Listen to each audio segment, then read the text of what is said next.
السلام علیکم ورحمۃ اللہ وبرکاتہ۔ کیسے ہیں آپ سب؟ اللہ کرے کہ آپ سب ایمان اور عمل کی بہترین کیفیت میں ہوں، بہترین حالت میں، اور رب سے دعا ہے کہ وہ ہم سے راضی ہو جائیں، آمین۔ آج میں نے جو آپ لوگوں کو میسیج کیا تھا وہ اسی بارے میں کیا تھا تاکہ ہم لوگ تجوید سے قرآن کیوں پڑھیں، اس کی اہمیت پر ہم ذرا بات کر سکیں۔ ٹھیک ہے، آپ لوگوں کے سامنے میں نے ساری اس میں جو چیزیں تھیں وہ میں نے بتا دی کہ تو ایک ایک کر کے سب کو لے کے چلیں گے انشاءاللہ۔ سب سے پہلے تو آغاز کرتی ہوں کہ اس رب کی اس تعریف کے ساتھ، اس کی شکر گزاری کے ساتھ کہ تمام تر خوبیاں اس خالق و مالک رحمان و رحیم غفار و ستار قادر مطلق کے لیے ہیں، جس نے ہمیں مسلمان گھرانے میں پیدا کیا، دولت ایمان سے نوازا، نعمت اسلام سے سرفراز فرمایا، اور سید المرسلین خاتم النبیین صلی اللہ علیہ وسلم کی امت میں شامل فرمایا۔ کروڑہا صلاۃ و سلام ہو خدا کے رسول محمد صلی اللہ علیہ وآلہ وسلم پر، جن پر کلام اللہ کا نزول ہوا اور انہوں نے خلق خدا تک اسے ویسے ہی پہنچایا جیسے کہ نازل ہوا۔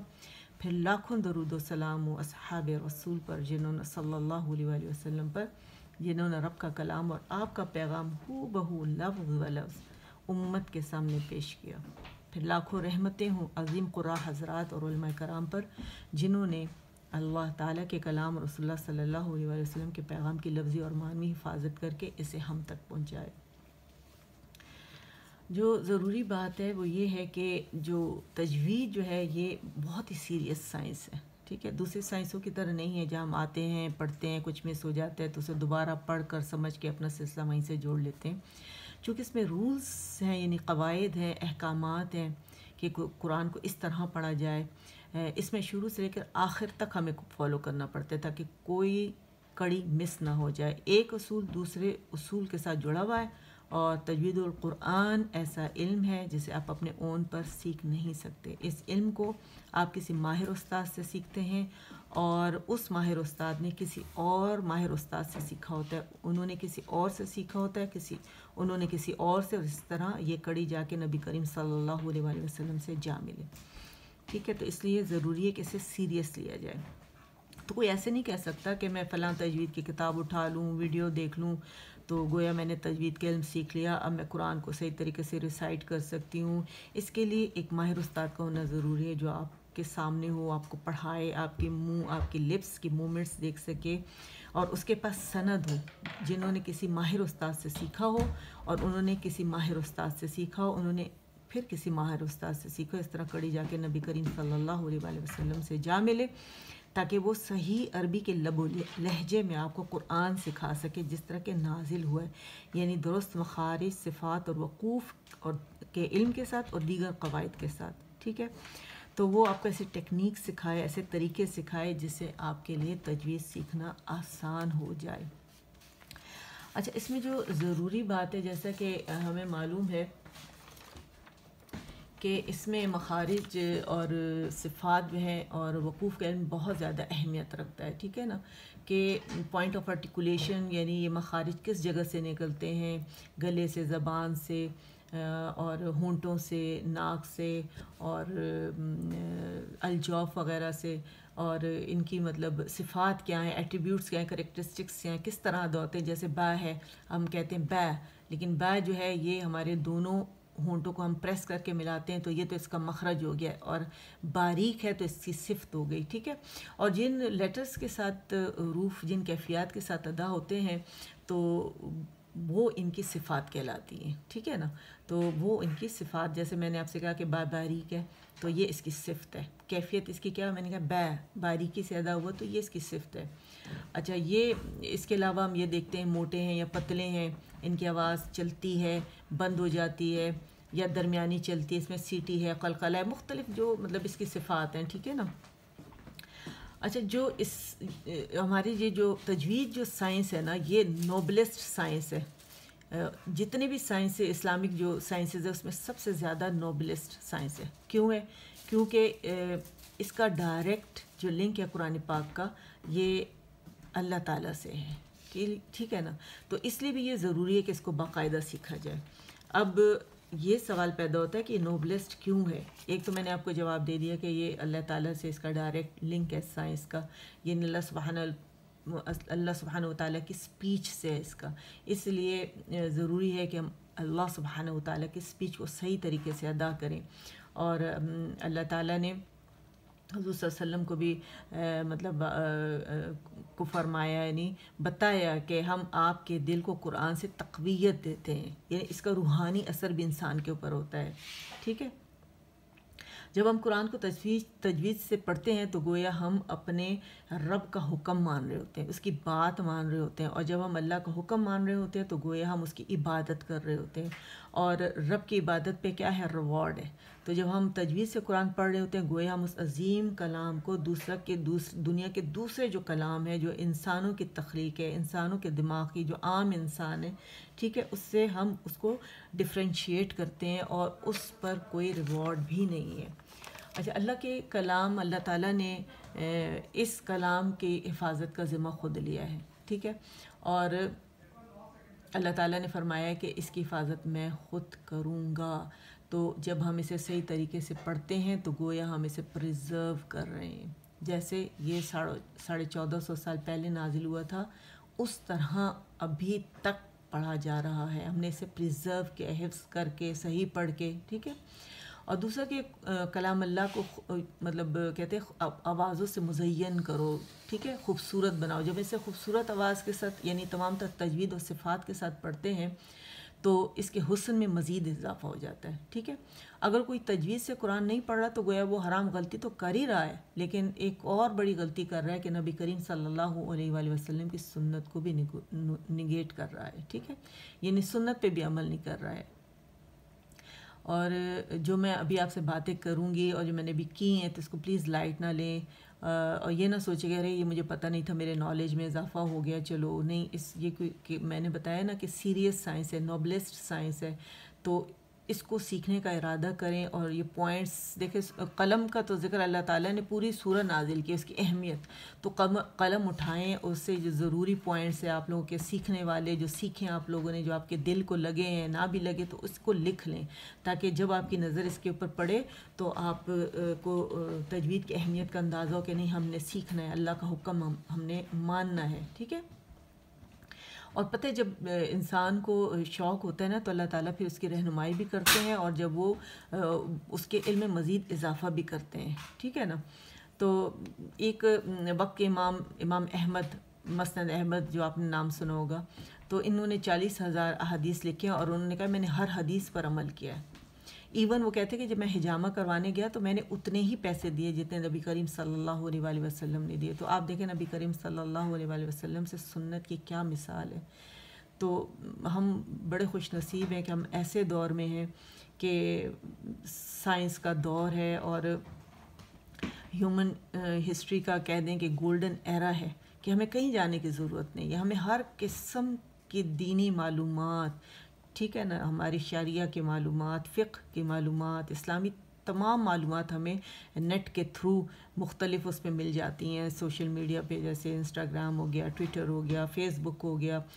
ٹھیک ہے، حلقہ اس پر ہوتا ہے، مختلف بیانات ہوتے ہیں، پورا قرآن پڑھایا جاتا ہے، تجوید کے ساتھ پڑھایا جاتا ہے. تو اگر ہم اس سے بھی فائدہ نہیں اٹھائیں گے تو اللہ تعالیٰ نے اس امانت ہے یہ علم اللہ تعالیٰ کی، تو اللہ تعالیٰ اس کے بارے میں پوچھیں گے ضرور. ٹھیک ہے نا. تو پھر ہمیں کیا کرنا ہے کہ ہم نے اللہ کے کلام سے جڑ جانا ہے، کیونکہ یہ کلام جو ہے، کلام اللہ جو ہے، قرآن پاک جو ہے، اسے آپ جب پڑھتے ہیں تو اللہ سے قرب کا ذریعہ بھی بنتا ہے. ٹھیک ہے نا.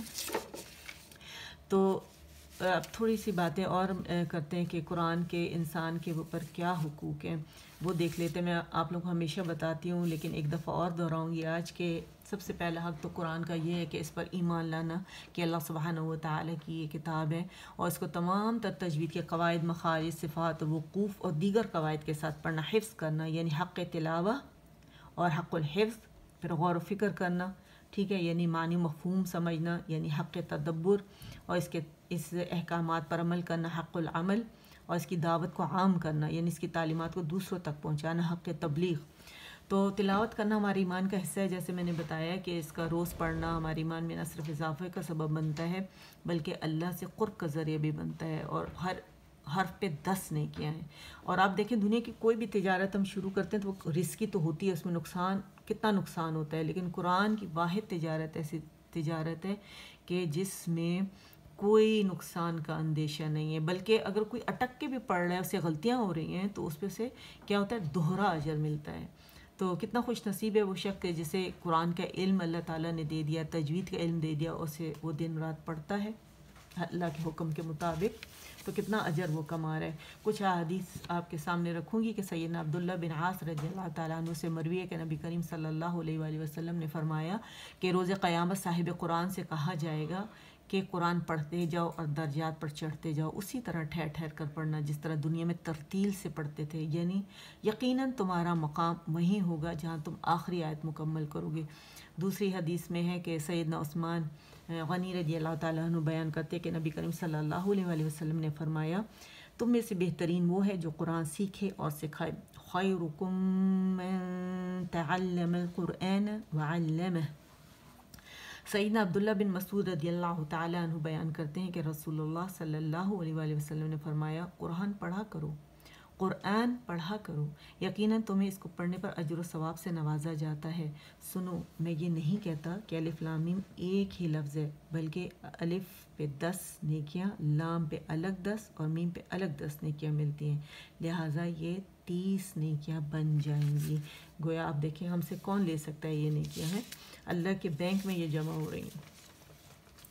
سیدنا ابو ہریرہ رضی اللہ تعالیٰ عنہ سے یہ مروی ہے کہ نبی کریم صلی اللہ علیہ وآلہ وسلم نے فرمایا جو لوگ اللہ کے گھر میں جمع ہو کر کتاب اللہ کی تلاوت کرتے ہیں اور اسے مل کر پڑھتے ہیں اور سمجھتے ہیں، اس پر سکینت کا نزول ہوتا ہے، رحمت ان پر سایہ فگن ہو جاتی ہے اور فرشتے انہیں گھیر لیتے ہیں، اور اللہ سبحانہ وتعالی ان کا تذکرہ ان فرشتوں میں کرتا ہے جو ان کے پاس ہوتے ہیں۔ دیکھ کتنی خوبصورت بات ہے، میں آپ لوگوں کو اکثر یہ بتاتی رہتی ہوں، یہ بہت ہی خوبصورت بات ہے جس طرح اس وقت ہو رہا ہے۔ ہم یہاں بیٹھے ہوئے ہیں کہ ہمیں تجوید کا علم کیوں حاصل کرنا چاہیے۔ دیکھیے تجوید کا علم حاصل کرنا کیا ہے، شرعی طور پر ہر مسلمان مرد و عورت پر فرض عین ہے، فرض عین، اور کتابی صورت میں یہ علم حاصل کرنا فرض کفایہ ہے، یعنی کوئی تجوید کا علم ڈیٹیل میں حاصل کر لے اور تاکہ یہ زندہ رہے، پریزرو رہے اور آگے چلتا رہے، پھر ہماری مرضی ہے کہ ہم سیکھ کر آگے پہنچائیں یا ہم سے کوئی یہ علم لے لے۔ اچھا، علم تجوید کے لغوی معنی کیا ہیں، اب یہ ہم سمجھتے ہیں۔ جیسے میں نے آپ کو بتایا نا کہ اس کے معنی کیا ہیں، تو اس کے معنی ہیں خوبصورت بنانا، ستھرا کرنا، عمدہ کرنا، سنوارنا۔ تو اس کے اصطلاحی معنی کیا ہوں گے، پھر ہر حرف کو اس کے مخرج سے اس طرح ادا کرنا کہ اس کی ادائیگی کا پورا پورا حق ادا ہو جائے، اس کی صفات ادا ہو جائے، اور اس کی غرض و غایت کیا ہے، فائدہ کیا ہے کہ قرآن مجید کو صحیح طور پر پڑھنا آ جائے، غرض و غایت، اور فائدہ کیا ہے کہ اللہ کی خوشنودی حاصل ہو جائے۔ اور میں آپ کو اکثر کہتی ہوں نا کہ علم تجوید کا موضوع کیا ہے، حروف تہجی ہیں، اور کتنے ہیں، 29 یا 29، اور جو 17 مخصوص مقامات سے نکلتے ہیں، اور جو کہ مخارج خاص کہلاتے ہیں، مخارج خاصہ کہلاتے ہیں، اور یہ 5 خاص جو بنیادی مخارج ہیں، یہ 17 مخارج خاصہ جو ہیں یہ 5 بنیادی مخارج سے نکلتے ہیں، ٹھیک ہے نا، جنہیں مخارج عامہ کہتے ہیں، ٹھیک ہے۔ اور علم تجوید کی فرضیت جو ہے، آپ کہیں گے یہ کیسے ہمیں پتہ چلا کہ بھئی اس کی فرضیت کے بارے میں جو آپ بتا رہی ہیں، تو کتاب السنت اور اجماع امت سے ثابت ہے، ہو چکی ہے، ثابت ہو چکی ہے، یعنی علم تجوید کی فرضیت کتاب السنت اور اجماع امت سے ثابت ہو چکی ہے، اور دلیل اس کی ہمیں سورت المزمل میں ملتی ہے، سورت المزمل میں، ٹھیک ہے۔ وَرَتِّلِ الْقُرْآنَ تَرْتِيلًا، اور قرآن پاک کو ٹھہر ٹھہر کر خوب سنوار کر پڑھو۔ اچھا، اس کے سیکھنے کے 2 مقاصد ہونے چاہیے۔ ہم کہتے ہیں نا کہ اس علم کو سیکھنے کا کیا مقصد ہے، تو 2 ہونے چاہیے۔ ایک تو جس طرح نازل ہوا ہے اسے اس طرح پڑھنا چاہیے تاکہ پریزرو ہو سکے، اس پہ ہمیں اجر مل سکے کیونکہ اس کے بارے میں پوچھ گچھ ہوگی۔ دوسرا کہ دوسروں کو سکھانا، ٹھیک ہے۔ اور میں جیسے ہر ایک سے کہتی ہوں کہ آپ اپنے لیے نہیں سیکھ رہے، آپ نے دوسروں کے لیے سیکھنا ہے، ٹھیک ہے۔ اچھا، اس کے بارے میں حضرت علامہ جزری رحمۃ اللہ علیہ فرماتے ہیں کہ جس نے تجوید حاصل نہیں کی، یعنی جس نے قرآن مجود نہ کیا، ٹھیک ہے، یعنی مجود کرنا بہت ضروری ہے، تو وہ گناہ گار ہے، یعنی اصول تجوید کے خلاف قرآن پڑھنا کیسا ہے، حرام ہے، اور اگر تجوید کا مادہ کھولتے ہیں تو ہمیں ملتا ہے جَوَدَ، جس کا مطلب ہے خوبصورت بنایا، ٹھیک ہے، اور جَوَّدَ اس کو بہت اہتمام سے اس سے خوبصورت بنایا، اور یجوّد وہ اس کو اہتمام سے خوبصورت بناتے رہے۔ تو دیکھیں میں نے ہر اینگل سے آپ کو میں چاہ رہی ہوں کہ آپ کو سمجھ میں آ جائے کہ ہم کس کے بارے میں بات کر رہے ہیں۔ پھر ہمارے پاس جو اہم چیز اور آ جاتی ہے کہ آداب تلاوت کیا ہے، ٹھیک ہے نا۔ ہمیں قرآن پاک اللہ کی عظیم کتاب ہے، تو ہمیں اسے صاف ہاتھوں سے پکڑنا ہے، اگر ممکن ہو تو خوشبو لگا کر پکڑنا، ٹھیک ہے، جیسے ہم دوسری چیزوں کے اہتمام کرتے ہیں، تو یہ تو پھر اللہ کی کتاب ہے۔ تلاوت کے دوران جماعی یا اونگ سے بچنا، ہنسنے سے بچنا، کیونکہ اس سے کیا ہوتا ہے، تلفظ غلط ہو جاتا ہے۔ اکثر میں نے دیکھا خواتین قرآن خوانی جیسے ہوتی ہے تو اس میں بھی خواتین کیا ہوتی ہیں، ہنس رہی ہوتی ہیں، باتیں کر رہی ہوتی ہیں، آگے قرآن کھلا پارہ کھلا پڑا ہوتا ہے۔ استعاذہ اور بسملہ پڑھنا، اس کے بارے میں دیکھیں، اس کے بارے میں حکم ہے کہ تلاوت اگر سورہ کے شروع سے ہم کر رہے ہیں یا درمیان سے کر رہے ہیں تو دونوں حالتوں میں ہم نے کیا کرنا ہے، تلاوت کی ابتدا استعاذہ اور بسملہ سے ہی کرنی ہے، سوائے سورۃ التوبہ کے، یعنی سورۃ التوبہ سے اگر تلاوت کریں گے، آغاز کریں گے تو استعاذہ کے بعد بسملہ ہرگز نہیں پڑھیں گے، اور اس کے بھی حکم ہیں جو میں آپ کو بتاؤں گی کہ اس کے بارے میں کیا حکم ہے، ٹھیک ہے نا۔ اچھا، اس کے بارے میں جو حکم ہے دیکھیں، لیکن ہاں پہلے جو ضروری بات وہ بتا دوں کہ اگر تلاوت اسی سورہ کے درمیان سے ہو نا، سورۃ التوبہ کے، تو اس صورت میں پھر ہمیں یہ اختیار ہے کہ چاہے ہم بسملہ پڑھیں یا نہ پڑھیں، ٹھیک ہے نا۔ اچھا، شروع میں بسملہ نہ پڑھنے کی 3 وجوہات کیا ہیں؟ نمبر 1، علماء کرام کے خیال میں کہ سورہ انفال جو ہے، یا ان کے مطابق سورہ انفال سورۃ التوبہ ایک ہی صورت ہے، اور سورۃ توبہ جو ہے وہ سورۃ التوبہ سورہ انفال کو مکمل کرتی ہے، تو اس لیے بھی نہیں پڑھی گئی۔ دوسری وجہ جو بیان کی گئی وہ اس صورت میں، یعنی اللہ سبحانہ وتعالیٰ سورۃ التوبہ میں اللہ سبحانہ وتعالیٰ کا مشرکین پر غضب کا اظہار ہے، اور چونکہ بسملہ میں رب کائنات کی رحمت اور مہربانی والی صفت بیان ہوتی ہے، لہٰذا صورت کی ابتدا اس سے نہیں ہو سکتی۔ تیسری وجہ جو بیان کی جاتی ہے کہ چونکہ ہم قاری حفص عاصم کی روایت کے مطابق تلاوت کر رہے ہیں، تو چونکہ انہوں نے اس طرح یعنی بغیر بسملہ کے پڑھا تھا، لہٰذا ہم بھی اس کو اسی طرح پڑھیں گے۔ تو یہ باتیں آپ لوگوں نے ذہن میں رکھنی ہیں کہ اگر آپ لوگوں سے کوئی پوچھے تو آپ اس کے پاس اس کا جواب ہو، آپ انہیں بتا سکیں، جیسا کہ میں آپ لوگوں کو بتایا میں نے کہ آپ لوگوں نے آگے پڑھانا ہے، ٹھیک ہے۔ یہ پوائنٹس لکھ لیجئے گا۔ تلاوت کے دوران بلا وجہ بات نہیں کرنی چاہیے، اگر بہت زیادہ مجبوری ہے تو پہلے آیت مکمل کریں، پھر قرآن پاک بند کریں، پھر مختصر سی بات کریں، اور پھر استعاذہ پڑھ کر دوبارہ پڑھنا شروع کر دیں۔ اچھا، پھر جو ہم پڑھیں گے تو ہم تحقیق کے مرتبے سے پڑھیں گے، یعنی ٹھہر ٹھہر کر تمام تر مخارج صفات کے ساتھ سنوار کر، جیسے نبی کریم صلی اللہ علیہ وسلم نے ہمیں سکھایا ہے۔ اور جہاں رحمت اور جنت اور بخشش کی آیات آئیں گی تو وہاں پہ ہم نے خوش ہونا ہے اور اللہ سے نیک بندوں میں شامل ہونے کی دعا کرنی ہے، اللہ اسے قبول فرمائے۔ اور جہاں پہ عذاب والی آیت آئے گی تو اس پہ ہم نے کیا کرنا ہے، اللہ کی ناراضگی والی آیت پہ ہم نے کیا کرنا ہے، اور نار جہنم والی آیت پہ ہم نے کیا کرنا ہے، اللہ کی پناہ مانگنی ہے، اور اپنی بری عادتوں کے بارے میں سوچ کر ان سے بچنے کے اللہ تعالیٰ سے دعائیں مانگنی ہے، اور توبہ استغفار کرنی ہے کہ اللہ ہمارے گناہوں کو، سچی توبہ، توبۃ النصوح، کہ اللہ ہمارے گناہوں کو معاف فرمائے۔ اور اللہ کے رسول صلی اللہ علیہ وآلہ وسلم کا فرمان بھی یاد رکھنا کہ تلاوت سے بڑھ کر اللہ کی قربت کسی اور چیز سے حاصل نہیں ہو سکتی، اور پھر چہرے پہ عاجزی ضروری ہے، ظاہر کرنا، بلکہ میں تو کہتی ہوں کہ ایسی آیات میں آنسو نکل آتے ہیں کہ ایک اللہ تعالیٰ عذاب والی آیت پہ انسان ایک تو ڈر خوف سے، اور جنت والی پہ کہ اللہ تعالیٰ ہم جیسے ناچیزوں کو مطلب جنت میں ڈالیں گے انشاءاللہ، اللہ میں مومنوں میں شامل کرے، آمین۔ پھر عربی لہجے میں پڑھنا ضروری ہے، قرآن کے اوپر جو آداب ہم بھول گئے بالکل، اس پہ اتنا کچھ لاد دیتے ہیں، فون رکھ دیتے ہیں جس پہ بیل بجتی رہتی ہے، تو اس کے اوپر فون نہیں رکھنا، اس کے علاوہ کوئی اور چیز ہے وہ بھی نہیں رکھنی، ٹھیک ہے نا، کیونکہ اللہ کی عظیم کتاب ہے، اس کا احترام ضروری ہے۔ پھر آپ لوگوں کو میں اکثر بتاتی ہوں کہ ڈیپ بریدنگ کریں، اس کے لیے پھر میں آپ کو بتاتی ہوں تجوید کے لیے ایکچولی ہوتا یہ ہے کہ ہماری جسمانی حالت بہت اہمیت رکھتی ہے، تو قرأت کے وقت جسمانی حالت چست ہو، کمر سیدھی ہو، پھیپھڑے کو پھیلنے کے تاکہ جگہ ملے، اور قاری قرآن ہر آیت کے شروع یا اعادہ کرنے پر اپنے پھیپھڑوں میں زیادہ سے زیادہ ہوا بھر سکتے اس سے، اس طرح کیا ہوتا ہے کہ سانس جلدی ٹوٹنے کا اندیشہ نہیں رہتا نا، اور اس طرح قاری قرآن ایک ہی سانس کو لمبی کھینچ کر زیادہ تلاوت کر سکتا ہے۔ اور پھر تلاوت کے دوران قاری قرآن کے ہونٹوں کی حرکات اس طرح ہوں گی کہ اس کا منہ یا تو سیدھا کھلے گا یا دونوں ہونٹ گول ہوں گے، ٹھیک ہے، اور تجوید کے اصولوں کے مطابق، لیکن اس کے علاوہ ہونٹوں کی کوئی حرکت ظاہر نہیں ہوگی اور چہرے پر عاجزی ظاہر ہوگی، نہ منہ بگاڑیں گے نہ ہونٹ پھیلیں گے، نہ گانے کی طرز پہ تلاوت ہوگی، اور نہ ہم، کیونکہ جب گانے کا طرز ہم لیتے ہیں نا تو اس میں سر بھی دھنتے ہیں، ہاتھ بھی گانے کے انداز میں ہلتے ہیں، تو استغفر اللہ کرنا چاہیے کیونکہ یہ حرام غلطیوں میں آتا ہے۔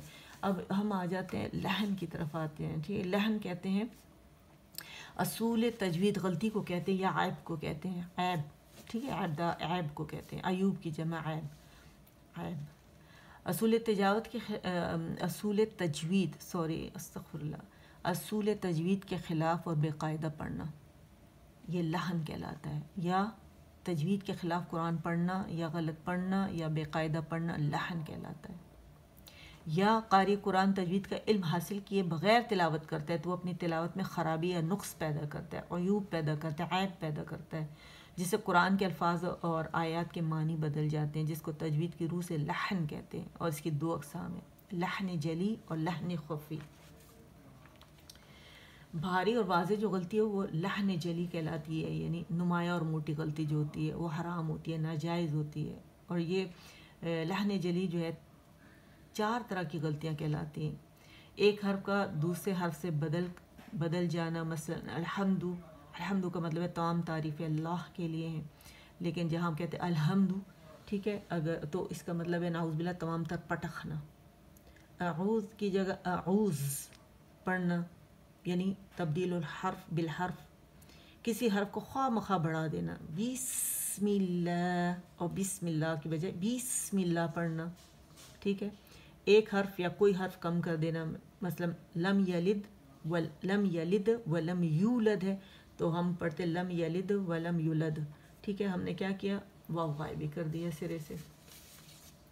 زبر زیر پیش کی غلطی کرنا، جہاں زبر تھا وہاں زیر کر دیا، جہاں زیر تھی وہاں زبر کر دیا، پیش کی جگہ زیر یا زبر کرنا، ساکن کو متحرک، متحرک کو ساکن سے بدل دینا، مثلا انعمتا کو انعمتا پڑھنا، انعمتا کو انعمتا پڑھنا، یعنی میم ساکن تھا تو اسے زبر دے دی، الحمدو کو الحمدو پڑھنا یا الا پڑھنا، ٹھیک ہے۔ یہ چند مثالیں، اس کے علاوہ کچھ مزید مثالیں ہیں جس سے بچنا چاہیے، جیسے قل هو اللہ احد، کہو وہ اللہ ایک ہے کی جگہ ہم نے پڑھا کل پڑھ لیا، قاف کی جگہ کیف پڑھ لیا، کیف باریک والی، قل هو اللہ احد پڑھنا، کھاؤ وہ اللہ ایک ہے، ٹھیک ہے، یعنی کہو کی بجائے کھاؤ ہو گیا۔ اسی طرح قلب دل کو کہتے ہیں، قلب کتا ہوتا ہے، نصر مدد کو کہتے ہیں، نصر گد کو کہتے ہیں، خلقہ پیدا کیا، حلقہ سر منڈایا، یعنی حرف بگڑنے سے معنی بگڑ جاتے ہیں۔ کبھی کبھی کسی چیز کو سمجھنے کے لیے اس کی ضد کو، یعنی تجوید جو ہے اس کی جو ضد ہے اس کو لحن کہتے ہیں، ٹھیک ہے۔ اچھا، دوسری جو اس کی قسم ہے لحن خفی، ہلکی اور معمولی غلطی، لحن خفی یا مکروہ کہلاتی ہے، اور صفات اعضاء کی غلطی کو لحن خفی کہتے ہیں، مثلا ربنا میں را جو ہے یہ باریک پڑی جائے، تقریر نہ کرنا، غنہ کی مقدار میں نقص، یعنی غنہ کی مقدار یا تو بڑھا دینا یا کم کر دینا، ترک الادغام فی الحروف، ٹھیک ہے، اور یعنی مد کو کم یا زیادہ کرنا، اور اس کے علاوہ اور بہت ساری غلطیاں ہیں، ٹھیک ہے نا، لیکن یہ وہ میجر غلطیاں تھیں جو میں نے آپ لوگوں کو بتائی ہیں۔ لیکن جیسے ہے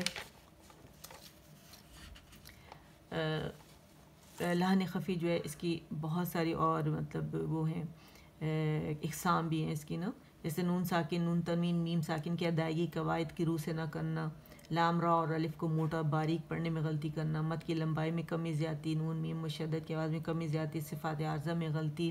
اچھا، اس سے کیا ہوتا ہے، ان غلطیوں کی وجہ سے الفاظ کے معنی تو نہیں بدلتے لیکن قرات کا حسن باقی نہیں رہتا اور انسان ثواب سے محروم رہ جاتا ہے، ٹھیک ہے۔ تو ہم نے کیا کرنا ہے، ان تمام غلطیوں سے ہم نے بچنا ہے، ہر حال میں بچنا ہے، ٹھیک ہے۔ تو یہ بہت لمبا ٹاپک ہے، اس میں آپ کو بہت ساری غلطیاں جو ہیں وہ میں گنوا سکتی ہوں، لیکن پھر بہت ٹائم جو ہے ہمارا یہ لے گا، لیکن اس وقت جو میں مقصد یہ تھا آپ لوگوں کو بتانے کا کہ ہمیں ان تمام غلطیوں سے بچنا ہے. اچھا ایک ریزن یہ ہے کہ بچنا ہے. پھر آپ دیکھیں ہم نماز بھی تو پڑھتے ہیں نا. نماز میں کیا ہوتا ہے ہمارے ساتھ؟ ہم سورہ الفاتحہ پڑھتے ہیں جو کہ قرآن کی سورہ ہے. ٹھیک ہے، اس کی ہم غلطیوں میں دیکھیں کتنے مطلب اس سے ہم کیا کہتے ہیں بے بہرا ہیں کہ اس میں ہم جو غلطیاں کرتے ہیں تو اس کو اگر ہم غور کریں تو اس سے ہماری نماز پہ کیا فرق پڑتا ہے. اگر آپ اس کو بیٹھیں گنیں تو آپ کو حیرت ہوگی. آپ کہیں گے کہ یہ میری نماز ہوئی بھی ہے یا نہیں جو میں نے غلطیاں کی ہیں. جیسے ہم کہتے ہیں الحمد، اگر آپ نے اسے اللہ پڑھ دیا یا حمدو پڑھ دیا، الحمدو پڑھ دیا یا الحمدو پڑھ دیا تو کیا ہو گیا؟ معنی بدل گئے. یا آپ نے اسے پڑھ دیا الحمدو، لمبا کر دیا، کھینچ لی مت زیادہ. یا للہ ہے تو پڑھا للہ بنا دیا یا گھٹا دیا. جیسے اگر ہم سورہ فاتحہ کے بعد سورہ اخلاص پڑھتے ہیں لم یلد ولم یولد، تو ہم نے یولد کو ہم نے یولد پڑھ دیا. یعنی واو کو ہم نے واو جو مدہ بنا رہے یو کو اس کو سکپ کر دیں یا ظاہری نہ کریں. اور ایاکا میں کیا ہے؟ زبر کی بجائے ہم نے زیر لگا دیا، ایاکا کو ایاکی. یا ہم نے کیا کیا کہ یا مشدد ہے اس کو بغیر شد کے پڑھ دیا. بالکل اس کے معنی بالکل ہی مختلف ہو جاتے ہیں. اور اہدینا کو اہدینا یا اہدینا یہ پڑھ دیا تو اس سے کیا ہوگا؟ کتنے معنی میں فرق پڑے گا. اور صراط صراط کو صراط پڑھ دیا. اور اکثر غلطی جو ہمارے پاکستان میں تراویح میں قرآن پڑھنے والے جو بہت زیادہ مطلب صحیح پڑھنے والے تجوید پڑھنے والے بھی ہیں تو وہ کیا کرتے ہیں کہ المغضوب غیر المغضوبی ہے نا، المغضوبی غیر المغضوبی کو کیا کی جگہ پڑھ دیتے ہیں مغضوبی، غیر المغضوبی. ولا الضالین کو ولا الضالین یا ولا الضالین پڑھنا. تو یہ ساری کیا ہیں؟ یہ سب حرام غلطیاں ہیں. تو اس سے بچنا بہت ضروری ہے. اس سے کیا ہوتا ہے؟ نماز پہ کیا فرق پڑتا ہے پتہ ہے نا آپ لوگوں کو کہ نماز ہماری جاتی رہتی ہے، ہماری نماز فاسد ہو جاتی ہے. تو ہمیں کیا کرنا ہے؟ ہم نے تمام تر حرام ممنوع غلطیوں کو کیا کرنا ہے؟ ہم نے اس سے بچنا ہے. اور کیوں بچنا ہے؟ کیوں بچنا ہے؟ موجب عذاب و رقاب اور بسا اوقات مفسد صلاحت ہیں. ٹھیک ہے، تو ہم نے رب العالمین کے کلام کو اس طرح لینا ہے جس طرح اللہ نے اسے نازل فرمایا ہے. اللہ میں توفیق عطا فرمائے کہ ہم اسے صحیح طریقے سے پڑھیں. تو آج جو ہمارا نیکسٹ لیسن ہے تو اب اس کی طرف آتے ہیں. اس پہ غور کیجیے گا، اس کو دوبارہ سنیے گا اور آگے تک پہنچائے گا. ہمارا مخرج عام الشفتان ہے، اس کا آج ہم مخرج با پڑھیں گے. ٹھیک ہے، با کو میں نے آپ کو بتایا تھا کہاں سے ادا ہوتا ہے. یہ ہمارے پاس مخرج البا ہے. ٹھیک، تو اس کو آج ہم پڑھیں گے. اچھا، ہم نے الجوف پڑھا، الحلق پڑھا، اللسان، اور یہ ہمارا چوتھا مخرج عام ہے. ٹھیک ہے، یعنی الشفتان. اس کا مخرج خاص آج ہم پڑھیں گے. اور الشفتان جس سے ہمارے پاس دونوں ہونٹ یعنی اسے ہمیں مخرج البا پڑھنا ہے. ٹھیک ہے، با باریک ہے، دونوں ہونٹوں کو دبا کے ملا کے جب ہم پڑھتے ہیں تو با ادا ہوتا ہے. ٹھیک ہے، با کیسے ادا ہوگا؟ با با با با. ٹھیک ہے، با باریک ہے، با دونوں ہونٹوں کو ملا کے پڑھیں گے. با با پڑھیں میں سر، با صرف 2 کاؤنٹ، با. اچھا، اب ہم جناب آتے ہیں ہمارا جو نیا لیسن ہے. ٹھیک ہے، اس کو تھوڑا زوم آؤٹ کرتی ہوں تاکہ آپ لوگوں کو دکھائی دے. اچھا، یہاں پہ اگر آپ دیکھیں کہ ہم نے یہاں تک پڑھ لیا تھا. ٹھیک ہے، تو آج ہم نیا لیسن پڑھیں گے. اگر ہمارے پاس ٹائم ہوا تھوڑا سا تو پھر ہم آگے بڑھیں گے. ٹھیک ہے، تو اسے ہم نے کیسے پڑھنا ہے؟ خو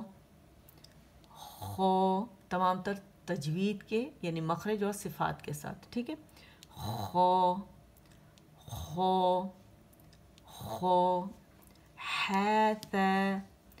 ہاتھ شاباش پڑھے. ڈن کے لیے ڈی لکھنا ہے، اوکے کے لیے کے لکھنا ہے. ٹھیک ہے، اوکے کے لیے کے لکھنا ہے. شاباش. ہاتھ خوب دونوں میں واضح فرق بہت ضروری ہے. جیم تے، میم ادا کریں گے، ایک کاؤنٹ کے لیے آواز چلے گی. کیسے؟ 4 کاؤنٹس کھینچیں گے. جیم کو 3 لیٹرز سے مل کے بنا ہے مرکب. ٹھیک ہے، جیم تے، جیم پورا ادا کیا، جیم، ٹھیک، اور پھر تے، جیم تے، تے ہے تے، یا نہیں پڑھیں گے اسے، یا ہے یہ، ٹھیک ہے، باریک ہے. یا جیم با، یا جیم با، با خو تے، تے ہے، با تے.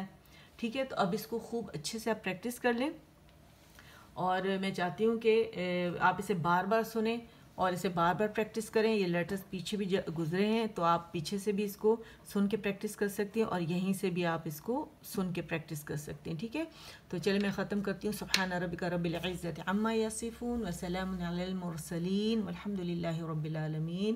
تو میں جا کے نماز پڑھتی ہوں، پھر آپ لوگ جو ہے وہ اس کو خوب پریکٹس کریں، اور کائنڈلی یہ میں یوٹیوب پہ ڈال دوں گی تو اس کو بہت آگے تک پہنچائیں تاکہ سب لوگوں تک پہنچ جائے، انہیں پتہ چلے کہ ہمیں یہ غلطیاں کیوں اوائڈ کرنی ہے، کیوں ہم نے تجوید جو ہے وہ سیکھنی ہے، تاکہ یہ جو غلطیاں ہم ابھی تک ہم نے کی ہیں اس میں ہم سچی توبہ کریں اور اللہ سے دعا کریں. کیونکہ رمضان کا مہینہ ایسا مہینہ ہے کہ اس میں ہر نیکی کا ثواب جو ہے وہ اس ثواب سے زیادہ ہو جاتا ہے جو عام دنوں میں ہم کرتے ہیں. ٹھیک ہے نا، اللہ تعالیٰ جو ہے اس کی خاص رحمت ہے ہم انسانوں کے اوپر کہ اللہ تعالیٰ نے ہمیں ہر اس کا اجر الگ کر دیا، زیادہ کر دیا اس کے اوپر. جو چیز ہم پڑھ رہے ہیں، جیسے عام چیز ہم عام دنوں میں پڑھتے ہیں، جو چیز ہم عام دنوں میں پڑھتے ہیں اسے رمضان میں اس کے اجر میں اللہ تعالیٰ اضافہ فرما دیتے ہیں. تو اللہ تعالیٰ ہمیں بہترین طریقے سے قرآن پڑھنے والا، سیکھنے والا اور آگے پہنچانے والا بنائے. تو کائنڈلی اس کو پلیز پلیز پلیز ضرور آگے پہنچائیں. السلام علیکم ورحمۃ اللہ وبرکاتہ.